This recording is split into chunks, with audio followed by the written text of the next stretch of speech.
Hey guys, welcome. So I thought I was being a bit adventurous by wearing purple socks today. He's the regulator, I'm the He's the Equinix man. tech.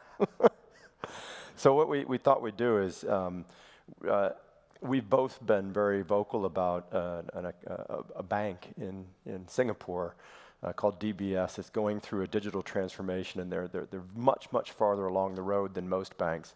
They're already well over 50% virtualized, running treasury services, so real core services are running in various cloud features. That runs in AWS, and of course adopting Office 365. And they're also already on the path to opening up their entire bank with a set of APIs to allow other companies like McDonald's and taxi ride-hailing services to write directly into the bank. We're excited about it because they're shrinking. They're actually getting smaller in our data center, and that sounds strange. But what's interesting is what stays in the data center is what's core to their business. But what goes into the cloud is what can be flexible, fungible. So they'll store customer data in our data center and then connect through that data center into these various cloud services. But none of this works without a pretty avant-garde regulatory authority. So maybe you could give us a bit of vision about it. Thanks for that. Yeah. I think before we go to DBS being cloud friendly, let me share with you a story about MAS being not cloud friendly. When I took the job in a couple of years back, somebody told me that if you do things in cloud, you'll go to jail. This was the reputation MAS had when it comes to cloud computing. And I don't know how true this story is, but that's what people told me. So we want to change that whole narrative. And thanks for bringing the whole API architecture, because that's one piece is the cloud. The other piece is the whole system getting open to connecting to different fintechs. And without that, I think fintech don't have a large story. DBS, in fact, DBS was the last of the banks to open the APIs. The first bank was OCBC, Yeah. then the UOB and DBS. DBS did a great job of creating 170 APIs. Almost they completely unbundled the whole retail side of the business to allow fintechs to plug in at a much cheaper cost and a lesser time. So cloud API did create the foundation for fintech to succeed in Singapore. I think that's the end outcome we're looking for. And I'm very happy that you played a good role there to get them over to the cloud.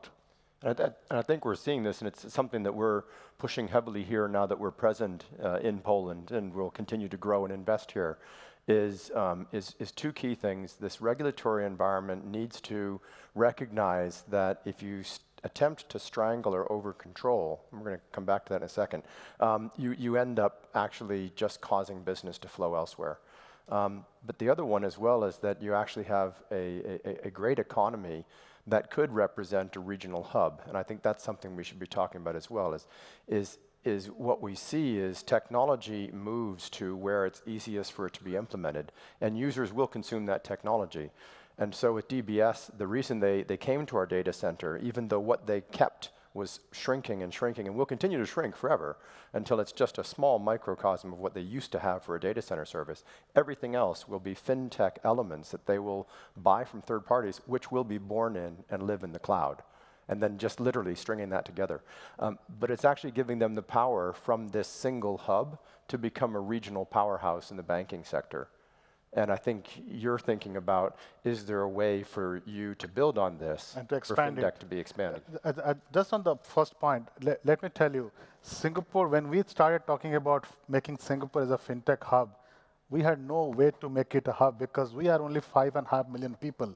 Who makes a fintech hub out of such a small market? In fact, we thought the reverse. We thought that if Singapore is a global center for banks, can I create a demand for the banks to absorb and buy fintech? And critical to that math was the whole cloud computing and API. Globally, banks spend close to $500 billion on tech spend. The only way to shift that money from large tech company to small fintech is to go onto cloud, create more APIs, no more large enterprise software, small value-added software which fintech create, and they can plug into the ecosystem. So in a way, we have created a demand within the financial sector for fintech to succeed. Now, the second point of what we did in Singapore is what we learned out of Singapore, the whole exercise of cloud computing, APIs. We have started a program called AFIN, which is called ASEAN Financial Innovation Network. It is a cloud-based platform which we are going to expose to our ASEAN market. 10 countries can come together in that platform, the banks, using fintech as a marketplace, which will sit on the cloud, and then there'll be a middleware which will connect to banks in different part of different jurisdiction because each country has their own policies. This is a great opportunity to use a scaled infrastructure and allow legacy banks, because today, unlike DBS has a lot of money, there are many small banks in ASEAN market, which I'm true for this side of the world, who don't have capital to invest in technology.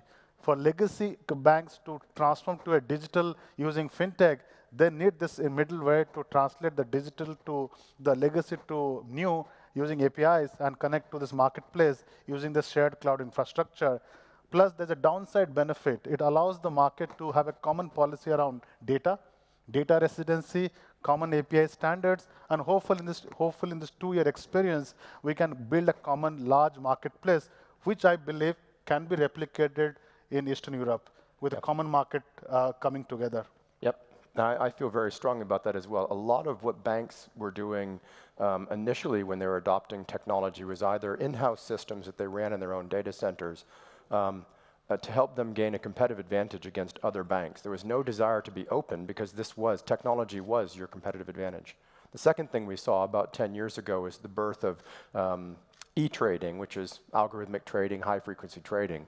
Ultimately, it's just a very large concept that nobody is actually working on a trading floor anymore doing open outcry. Everything's done by computer.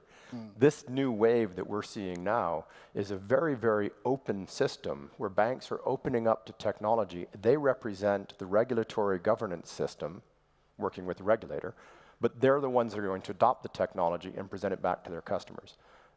My gut tells me, with some of the expertise, certainly in this part of Poland around business process outsourcing, that's what's being digitized inside of these banks. How do we turn this into an open, flexible market?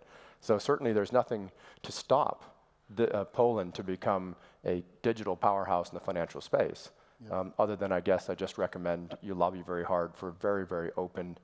That doesn't mean an immature, it doesn't mean an experience, a very open regulatory environment. So I think that's, to me, that's a mandate. If fintech has to succeed in Poland and the markets around, cloud guidelines standardization is a must, data residency clarity is a must, creating a clear policies around outsourcing is a must. If you don't put these three together, I don't see any future of fintech anywhere. This is like the non-negotiable contract. But before we end this, you should not forget about the whole impact of cybersecurity. In fact, part of our policy thinking in Singapore is, while we are talking of data, cloud, and API, we should have the whole cybersecurity policy thinking around that, because that is a critical part of the whole infrastructure setup. With these 4 things, I think there's a real growth of fintech, which I call as 2.0, which is B2B, behind the scene infrastructure growth.